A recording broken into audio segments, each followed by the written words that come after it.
bertanya kepada Rasulullah, "Ya Rasulullah, berapa jumlah nabi dan rasul?" Ketika itu Rasulullah menjawab 120.000 orang. 120.000 orang jumlah nabi dan rasul. Ini jumlahnya banyak atau sedikit? 120.000 orang. Kira-kira ulama se-Malaysia ada nggak 120.000 orang? Di Indonesia saya yakin juga tidak cukup 120.000 orang. Walaupun banyak jumlah penduduk di Indonesia, banyak pesantren, tapi saya tidak yakin ada ulama yang jumlahnya 120.000 orang. Ini Allah mengutus Rasulnya 120.000 orang untuk memperjelaskan Islam dan memenangkan Islam di muka bumi dan mengislamkan seluruh kehidupan umat di muka bumi ini. 120.000 orang bukan tenaga yang sedikit, bukan jumlah yang sedikit, membuktikan pengislaman dan memperjuangkan Islam itu mega proyek dari Allah Subhanahu wa ta'ala. Membuktikan kewajiban memperjuangkan Islam itu, keharusan umat memperjuangkan Islam itu, keharusan memenangkan Islam itu adalah mega proyek dari Allah Subhanahu wa ta'ala yang menghabiskan tenaga Nabi dan Rasul 120.000 orang. Ini semuanya Nabi dan Rasul, bukan orang sembarangan. Nabi dan Rasul.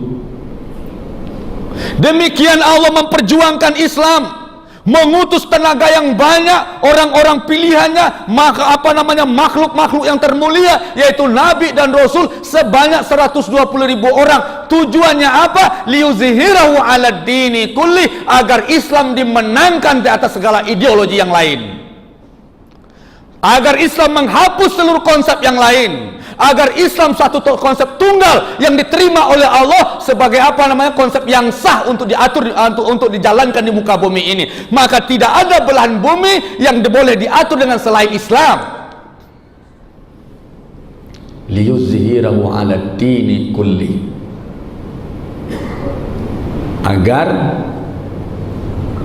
Islam dimenangkan 'alad dini kulli, terhadap seluruh ideologi dan konsep-konsep yang lain. Kaum muslimin yang datang ini Nabi semua.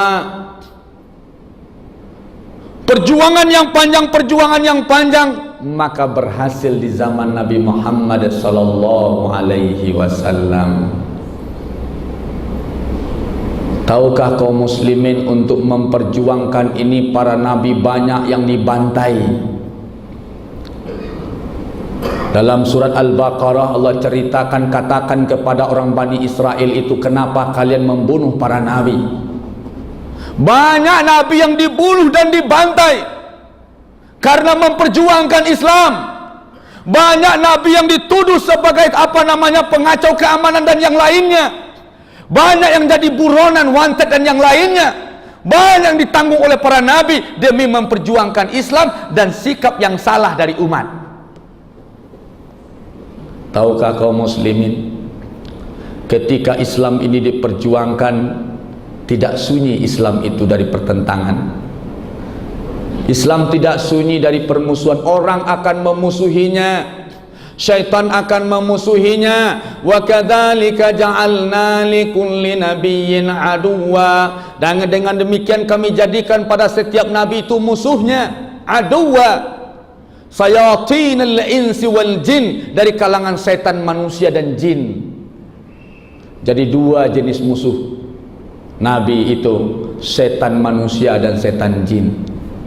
Yuhi ba'duhum ila ba'din, masing-masing mereka saling memberikan masukan, masing-masing mereka bekerja sama, memberikan pemikiran, memberikan usulan, memberikan tata cara dan segala macamnya, saling memfasilitasi. Jadi lintas setan, lintas alam, setan lintas negara, setan lintas bersatu dia, bersekongkol mereka untuk menghancurkan Islam dan menjegal Islam. kalimat ini sangat menakjubkan. Didahulukan kalimat sayatinul ins, didahulukan kalimat setan manusia daripada jin. Aneh ini, aneh. Kenapa didahulukan kalimat setan manusia daripada kalimat jin? Ternyata perlawanan setan manusia terhadap jin ini tidak bisa diremehkan. Permusuhan setan manusia terhadap Islam itu cukup dahsyat dan sangat dahsyat. Kenapa Nabi dimusuhi? Apakah karena Nabi anaknya Abdullah? Apakah karena Nabi seorang orang Quraisy? Apakah karena Nabi sebagai orang Arab?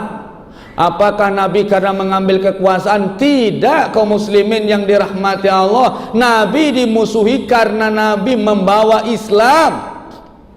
Nabi dimusuhi karena Nabi mendakwahkan Islam, memperjuangkan Islam, menghalalkan yang dihalalkan Allah, mengharamkan yang diharamkan Allah. Tahukah kaum muslimin, sebelum Nabi berdakwah tentang Islam, menyampaikan Islam, memperjuangkan Islam, tidak satu pun yang memusuhi Nabi di tanah Arab itu. Semua orang sepakat memberi gelar Al-Amin. Semua orang sepakat memberi gelar Al-Amin.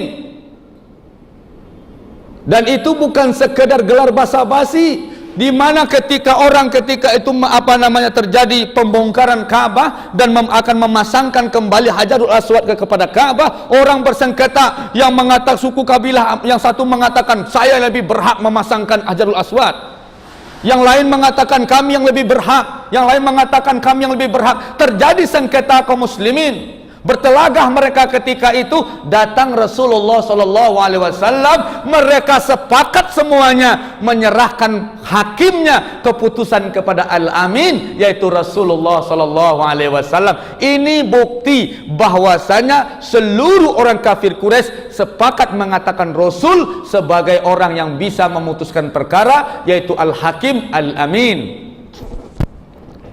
Tidak ada yang memusuhi ketika itu.